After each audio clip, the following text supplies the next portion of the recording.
Howdy everybody, this is Omar, your Audio Amigo, back with another Audio Amigo review for y'all. Ducbloke is a very well-respected reviewer and enthusiast in the IEM community. He's been around for a very long time, and the way that he tunes IEMs with PEQ have made him a very popular reviewer. So popular, in fact, that he and Hidizs have teamed up to release a special edition of their Mk12 Turris IEM. This is the Hidizs Mk12 Turris Ducbloke Edition, a $240 premium single dynamic driver set from Hidizs with tuning and PEQ profiles from Ducbloke himself. This is a special edition of the standard $180 Mk12 Turris featuring this hot rod red color scheme and a very nice carrying case. Does this version of the Mk12 have what it takes to stand out amongst the rest of the premium single DD range? Let's find out. As usual, first we have a quick disclaimer. These were handed to me directly in person by Ducbloke himself and the team at Hidizs at CanJam SoCal. I'm not being paid for this review, but because I could turn around and sell this set if I wanted to, I have gone ahead and activated the paid promotion feature here on YouTube. I do these disclaimers because I believe in full transparency when there's potential bias besides my own personal taste at play. Thank you so much to Ducbloke and Hidizs for sending me these, and thank you to all of you watching for your continued support.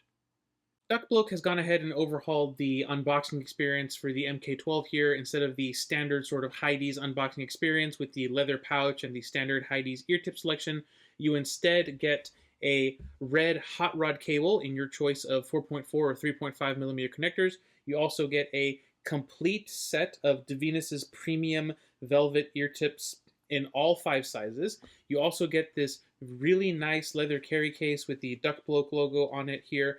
The case features really soft padding on the top and bottom, as well as a nice mesh pocket here on the inside, and a soft touch lining to keep those shells looking nice and beautiful. The crush resistance is absolutely stellar, but this is perhaps a bit too large for what I would call a conventional pocket. It will, however, be right at home in a backpack or piece of luggage or purse.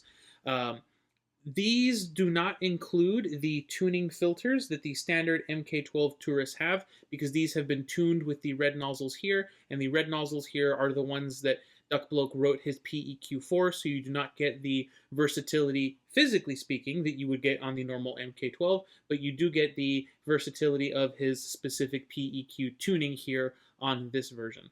What I'll say overall, in my opinion, the unboxing accessories here that you get on the Ducbloke edition is a clear step up compared to other Hidizs IEMs. I like this package much more than the standard sort of Hidizs accessories and unboxing experience. I talked about that cable, so now let's go ahead and take a look at it. This is an 8-wire braided cable available in either 4.4 millimeter or 3.5 millimeter single-ended. I have the 4.4 millimeter here. It's got this lovely, I'm going to say, hot tamale color to it. It works super well with the dark metal sort of hardware that they've got going on here. This doesn't exhibit any microphonics or memory. It lies flat. It behaves extremely well. It wraps very nicely. It feels pretty good in the hands, nice and premium overall. The amp connection does not feature any sort of branding whatsoever. I do, however, like that this sort of gold ring here does act as a bit of a grip point if you're pulling it out of stubborn amps or players. Works pretty well there. The Y-split is matching metal with a couple of rings there to add a little bit of a grip point there. And the chin slider is a ring type, which means not only does it work well with holding the cables in place, but it also sits flush against the Y-split, which y'all know is a point of contention for me. The ear hooks here are very comfortable. My only complaint, they do have a little bit of a crinkle to them if you move them back and forth like this, but when you're wearing them, it's not really a huge issue. It's nothing that's going to bother you during listening experience or anything. The 2-pin connectors feature my preferred colored ring stereo indication, which is visible at a glance and is very sleek looking. The 2-pin connectors themselves sit extremely flush against those shells, which we'll talk about in just a second. Honestly, this feels like a premium aftermarket cable as opposed to Hidizs' typical sort of standard cable they include with most of their IEMs. It's much more premium, and I'm very happy to see it included here on the Mk12 Ducbloke edition. It's clearly a step up. The build on the Ducbloke edition is probably the thing that has changed the least compared to the standard Mk12. You get the same full machined aluminum alloy shells for durability and lightness that you get on the standard version, and you still get the removable nozzles, which even though you don't get the different versions here on the Ducbloke edition, I still like to see, because theoretically, if these filters become clogged or blocked or damaged in some way, you probably could message Hidizs and get a set of replacements sent, meaning that these will last longer in the future. As far as ventilation goes, you can see that the Mk12 goes for the standard single ventilation hole above the driver for the front volume, as well as a hole here at the back of the IEM for the rear volume. What that meant is no driver flex, no pressure buildup issues with these at all during my testing, which is very nice to see. The faceplates, as you can see, don't really feature any additional ventilation or acoustic features. They feel very solid in the hands. The seam here is visible, but it's not sharp or protruding in any way that would cause any discomfort, which is good. They're very solid. They feel nice in the hands. They should survive drops, falls, and scratches with no issues. Even if they do get marked up, they do look quite nice. Yeah, these should last quite a while, which is good to see on a single DD IEM at this price. Pulling up the specifications here, we can see that on paper at least, the Mk12 Ducbloke edition is essentially identical to the standard Mk12. It's got the same 10mm driver with the same 91% magnesium alloy diaphragm. All of the tuning changes, as far as I understand, have happened outside of the electrical design and are purely to do with foam and acoustic tuning and so on. These are quite easy to drive with basically any source. They do like power, but you should be able to get the most out of them with a standard source. In my testing, these did not change sound with impedance adapters or with higher output impedance sources, which is nice to see. The weight, despite the largeness of the shells, is under 5 grams a side according to my scale, and the overall package, including the cable, is just over 60 grams. Cable does add a bit of weight, but again, it's a premium cable. The nozzles, I'm happy to report, are much smaller than some of the other Hidizs sets. They're 6mm overall at their widest point, and I would say that the Mk12 Ducbloke edition, on paper anyway, looks exactly like a sort of typical all-metal premium single DD set, roughly at this price point. Now we'll go ahead and bring up the cool wall. The original Mk12, I'll try and pull up a picture here, and its original colors that it came in was more aquatic in theme. The IEM was inspired by the Turris dorni jellyfish, more colloquially known as the immortal jellyfish. And while I can sort of kind of see the resemblance to the jellyfish, at least in its sort of budding polyp phase of its life cycle, which I'll pull up here, I personally think this looks much more like a horseshoe crab if we're talking creatures of the deep. I think Ducbloke has then, sort of hit it with his hot rod paint scheme and turned it into something completely new. I dig the sort of subtle metallic sheen on it. It kind of reminds me of a Red Guard helmet.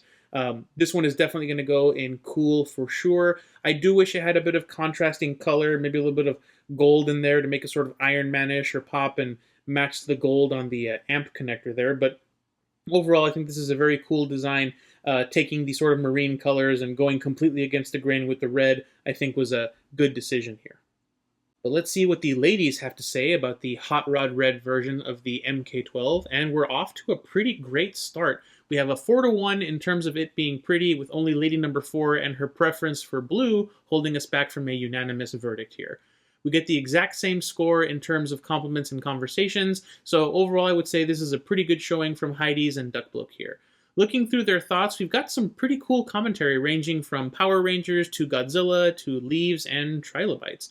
I agree with the ladies. The design, even though it took inspiration from a very specific thing, lends itself to a lot of sort of imagination and creativity, and I think they look pretty darn cool. Comfort has been an area where Hidizs has honestly struggled in the past, at least with their planar designs. The Mk12 looks to be similar with what is actually a very chunky looking large shell.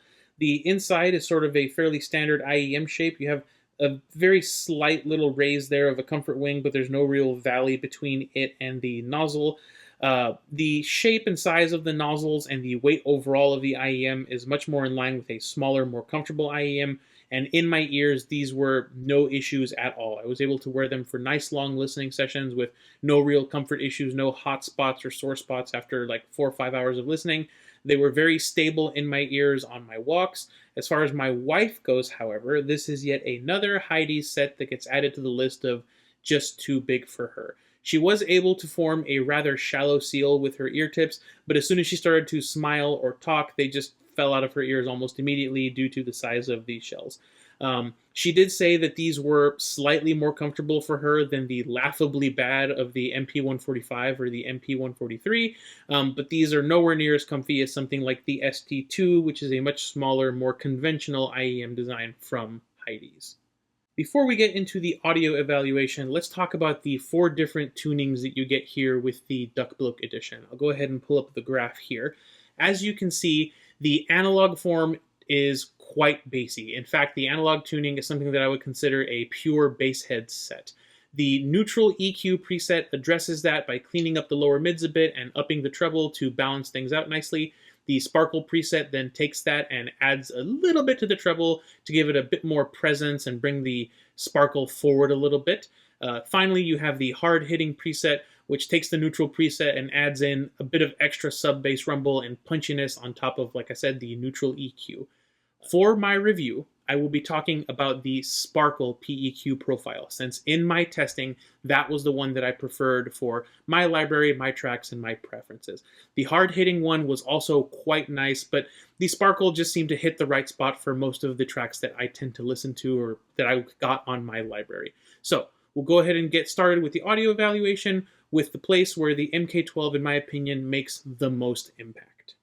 That area, of course, being the bass. The MK12 Ducbloke edition is a full-on bass headset in its analog form, and even with the Sparkle preset, the way that it presents bass makes it very energetic. The amount of air that this little driver can push is awesome, and bouncy EDM tracks like Kashmir sound absolutely incredible here on the MK12. The low droning notes buzz, and the air generated by some of the punchier notes is very visceral in the ear. It behaves like a full-on bass headset with this specific track and EDM tracks in general. If you can find bass fatiguing, maybe tread lightly, especially with the analog tuning. Definitely put on the neutral or the Sparkle PEQ here.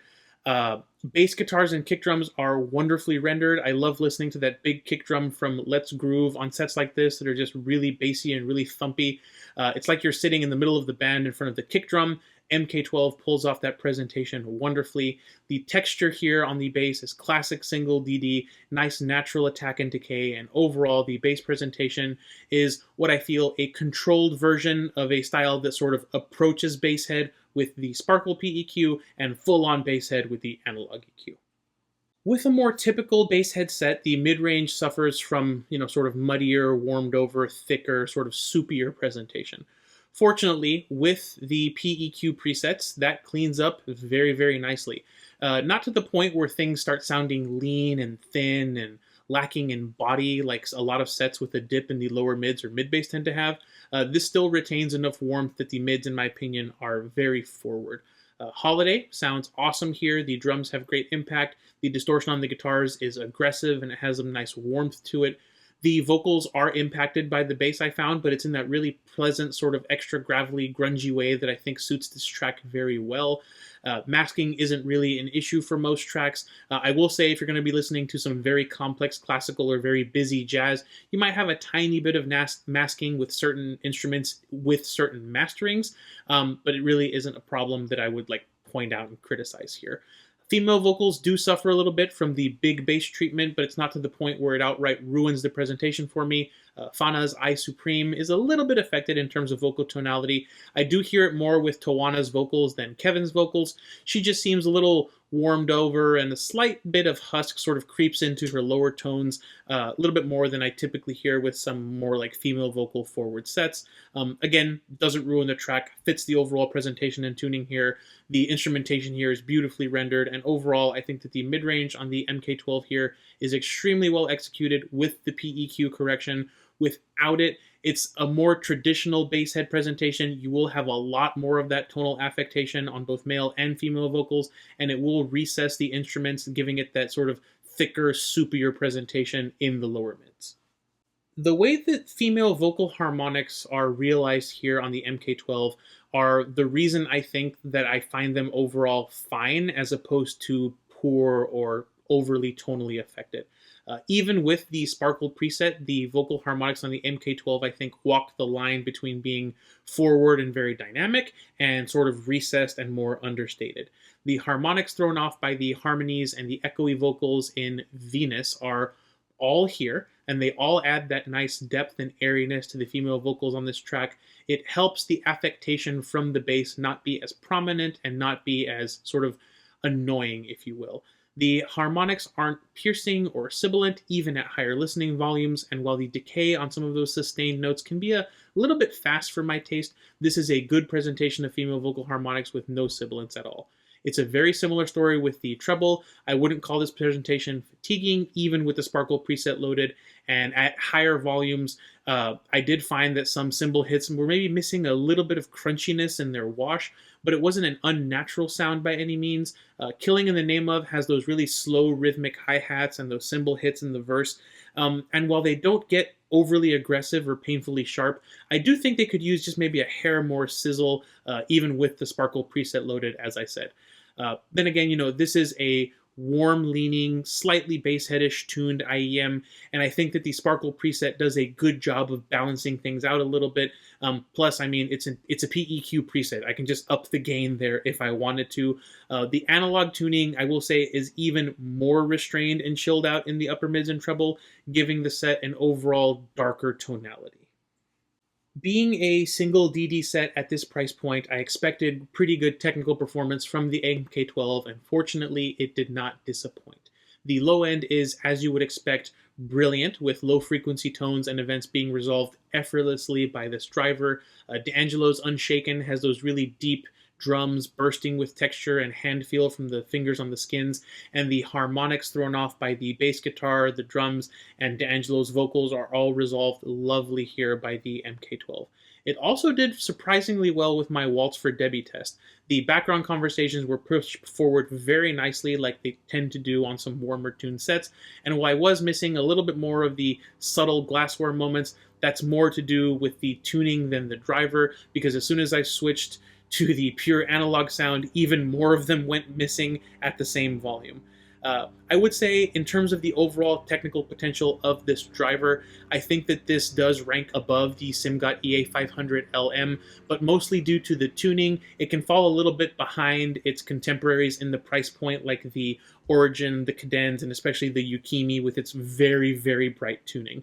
Again, all of that's mostly down to the tuning. If you were to EQ this to those other ones, I'm sure it would be at or above that sort of level of performance. And it's more honestly going to be down to how you personally perceive details and resolution with your testing tracks. That's just how I hear this. If there's one thing that Hidizs IEMs with these sort of enormous rear volumes tend to do well, it is stereo separation and perceived 3D soundstage. The MP145 and now this both do amazing. The Mk12 here is fantastic with stereo width. The live version of Folsom Prison Blues has sort of Johnny in the left ear, Willie in the right, and the room effects and the guitar spacing on this track is reproduced extremely well here. The perceived 3D soundstage is also fantastic, and going back to my sort of live room or arena effects, you can really feel the front and back depth on some of the recordings, like the live version of Kyoran Hey Kids. You not only get the guitars, the drums, and the bass guitar all sort of from different directions in the image, but the imaging is solid enough that you can make out the crowd noises, the chanting, and the way that the chant of the crowd bounces off the walls on either side of this arena. I will say the Mk12 will not uplift tracks that are lacking in spatial information or are mastered to be rather flat, but I think it does a commendable job with well-mastered tracks. I would say it's solidly above average in terms of imaging and stereo separation, especially amongst IEMs at this sort of price range. So, the Mk12 then, in its analog form, I think it's something that has been sort of missing from the IEM market. Up until now, there hasn't really been a premium basshead, higher volume friendly single DD IEM at around the $200 to $300 price point. I have most of what I would consider the sort of premium single DD crowd here with me and a couple here at the table. And as you're about to see, there isn't really anything tuned quite like the Mk12 Ducbloke edition. Add in the EQ and it refines the sound even more, particularly with the Sparkle EQ. Not only does this sound like nothing else in its price range, but this is also a gateway to playing around with PEQ settings and tweaking your sound the way that you like it. You sort of have some guidance from a practice expert, and it helps you get started with tweaking. I also want to say that for my A-B comparisons, I did load the Sparkle PEQ as it is my preferred sound. So let's go ahead and get into the comparisons.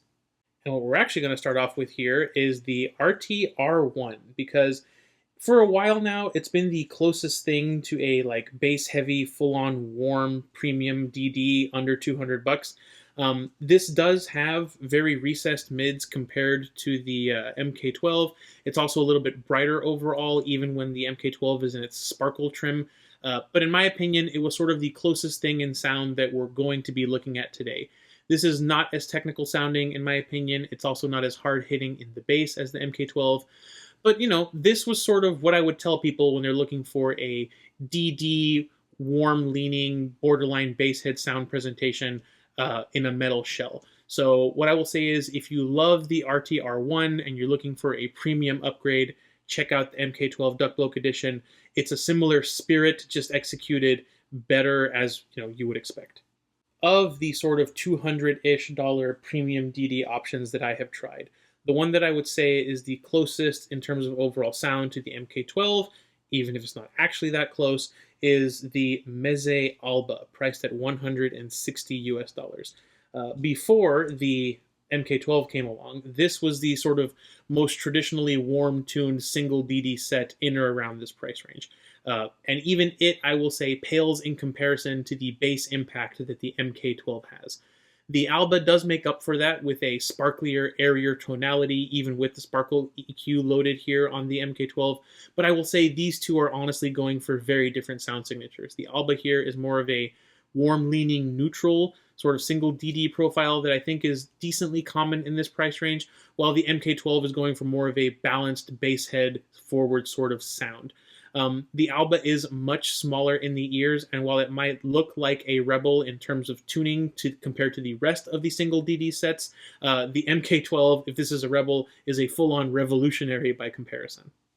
Speaking of balanced bass head, if you say those terms and you tell me that you want to spend around 200 bucks, I think that the Mk12's real competition is actually another collaboration set.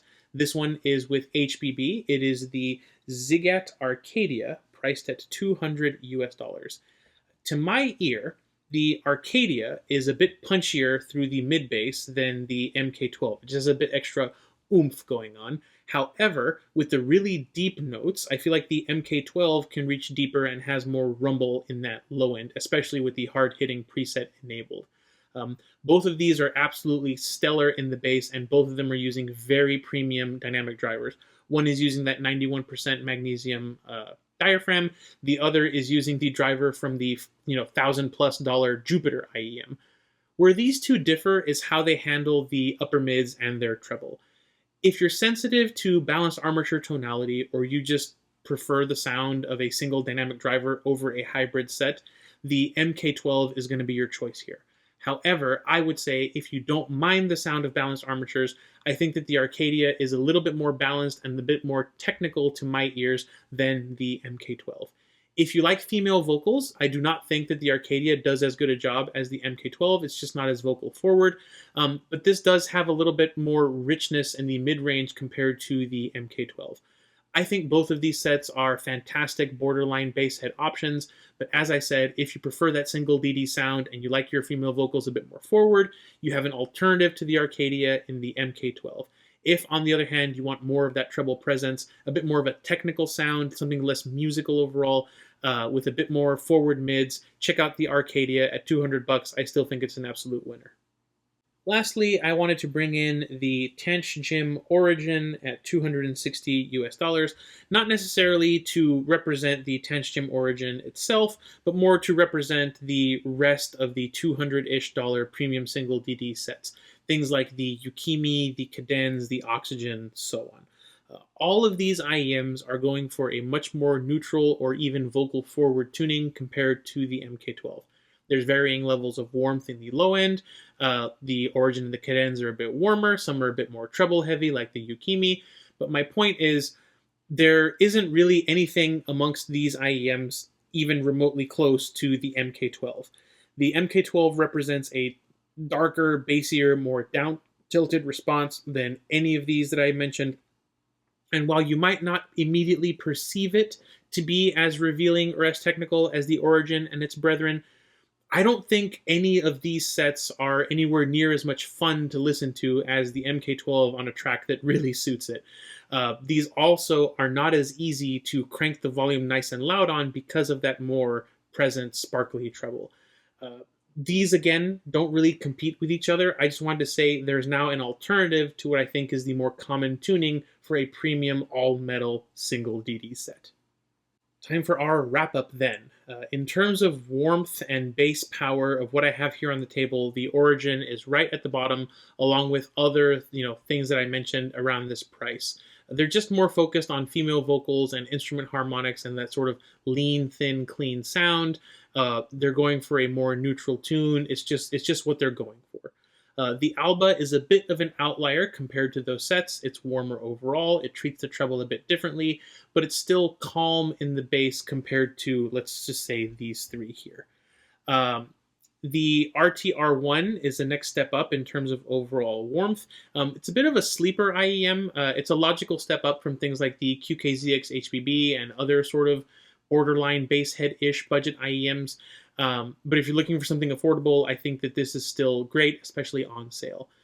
If you say the words balanced bass head at $200, the Arcadia, like I said, springs to mind almost immediately, and for good reason. The dynamic driver from the Jupiter provides incredible bass punch, texture, and presence, and the Knowles BAs mean that it is still a relatively well-balanced set with great technical performance and tonal balance. Some people don't vibe with the balanced armatures here. I have heard some complaints about the Knowles 33518 here. I've seen some people online criticize the tonality of those. If you are one of those people, then guess what? You can have a very similar sound in a premium single DD option around this price range, and this one does not disappoint. It comes with 4 different sounds, the analog and 3 PEQ, all for you to play with. But before I get carried away, let's go ahead and bring up the Audio Amigo Arbitrary rating scale and try to figure out where exactly the Mk12 is going to land upon it. I've said it over and over again in this video. There is now a warm, full-on, like slightly bass head single DD IEM at or around $200, which in my opinion was kind of a gaping hole in the market. Not only does the Mk12 Ducbloke edition fill that hole very neatly, it also offers a sort of sound sommelier experience that I was alluding to earlier. With the 3 EQ profiles in addition to the stock sound, the customization that the Mk12 offers is quite nice. No, it's not built into an app. No, there's not switches to change. And yes, you can absolutely EQ all the other IEMs in the same way that Ducbloke has tuned the Mk12. You can email him and ask him for his PEQ for any of these. But I think that the Mk12 here is the gateway to PEQ experimentation. That sort of thing can be a daunting task, especially for a complete novice that's never messed around with PEQ before. And an IEM that starts with some of the answers on the test filled in for you, I think can be a great start on what can be a personal learning journey. And that's where I feel that the true value of this set lies. Yes, it's versatile, but so is any IEM with PEQ. This will get you a absolutely fantastic single dynamic driver and a trio of tunings that you can use to enjoy, or what I think you should do is use those tunings as a starting point for your own experimentation. You can apply what you learn with this IEM to other IEMs with you own. You can craft your own personalized sound. And even if you don't use PEQ, the analog signature here, honestly, is a pretty awesome bass headset. It loves volume and is a ton of fun. If this was just a bass head single DD set, I would have put it in But I Like This next to the Arcadia.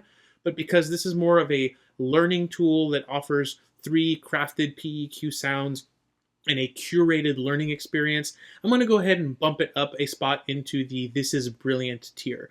This is a very important collab in that I think this will help make PEQ seem more approachable to people that have been sort of wanting to get into it but are overwhelmed by the task of developing a PEQ from scratch for a particular IEM. I think Hidizs and Ducbloke have done well together, and I think the Mk12 is a really fun, great sounding set, especially when you use the PEQ profiles and the curated playlists to learn about your tastes and PEQ in general. That said, I don't think this IEM is for everybody. If you prefer a brighter or more neutral sounding IEM, this I don't think will be to your taste. This is basically a bass head IEM in its analog form and a borderline balanced bass head in its sparkle trim. If you don't like big bass, this is not for you. I would also say this isn't for you if you're looking for a reference IEM for sort of production tasks, because this will color your mastering quite a bit. This is for you, however, if you're looking for a basehead IEM that is using a single premium dynamic driver as opposed to a hybrid setup with either balanced armatures or microplanars. This is also for you if you're sort of PEQ curious but have been a little trepidatious to dip your feet in the water. This will be sort of a beginner's swimming lesson for you. Finally, even if you're already an EQ master, if you want to get your hands on Hidizs magnesium driver to play around with and you want it in a slick red color scheme with a nice cable, a good case, and a full set of premium ear tips, this I think is a fantastic choice.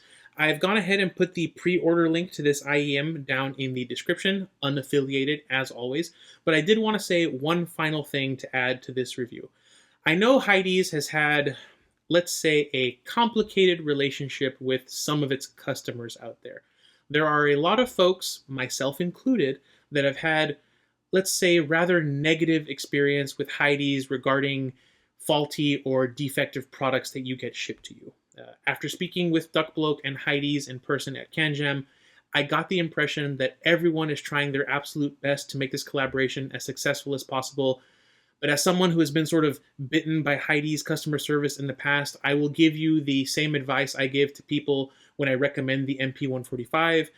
Buy from a retailer that has a friendly customer returns policy as opposed to directly from Hidizs. That way, in the case something does go wrong, you're taken care of quickly and easily without having to go through Hidizs' customer service itself. You can just deal with a quick and easy customer service experience with a reputable store. If, however, you've had nothing but positive experiences with Hidizs, you've worked with the customer service and they've worked well with you, the pre-order link is down there. Go ahead and click on it. I personally would tell you, however, wait for this to be available from some other stores. I know they're working for this to be available in other stores. So yeah, just wait a little bit. It'll be available with a great returns policy in case something does go wrong, which no one wants to happen.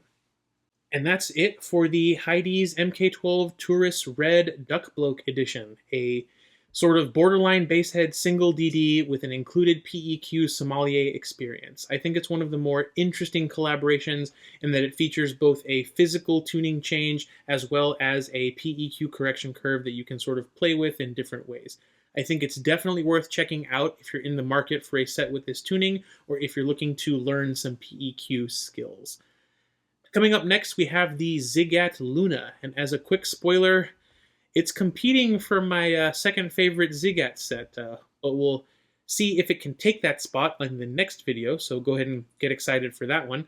But for now, as usual, thank you all so very much for watching. Huge shout out to the Compadres Club members. Remember, $5 a month, you get to decide what I review with your money, and you help make the channel more independent, less reliant on things like samples, tours, and other things, which I really, really appreciate. I really hope you enjoyed the video. I hope you have a wonderful rest of your day. This has been Omar with Audio Amigo Reviews, and I will catch y'all next time.